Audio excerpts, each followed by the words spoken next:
నాగకృష్ణ గారి ఎవడే సుబ్రహ్మణ్యం, తర్వాత మహానటి 2 సినిమాలు చూశాను. మహానటి మాత్రం నాకు విపరీతంగా నచ్చిన సినిమా. నాయుడు గారు కాల్ చేసి రమ్మన్నారు, వెళ్ళాను. వెళ్ళిన తర్వాత సందర్భం చెప్పడానికి ముందు నాకు కథా గమనాన్ని కాసేపు మాట్లాడి చెప్పిన తర్వాత వివరంగా చూపించారు, కొన్ని దృశ్యాలు చూపించారు.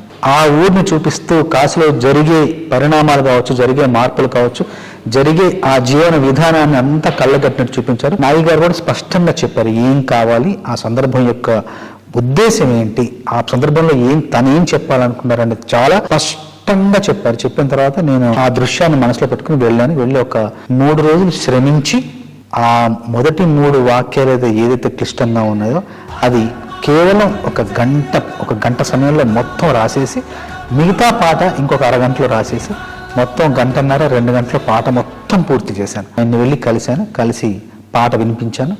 ఒక్క మాట కూడా ఆయన సవరణ లేకుండా, కరెక్షన్ లేకుండా పాట మొత్తం ఏక బిగిన చాలా బాగుందని చెప్పారు. పల్లవి రాసిన తర్వాత చరణాల్లో అవతార స్పృహ, అవతార స్పర్శ కొంచెంగా ఇస్తూ కలియుగానికి కలి యొక్క అవతారం ఎలా అయితే జనించిందో అక్కడికి వేగంగా రావాలనే ఉద్దేశంతో ముందు మాటలు మీనమై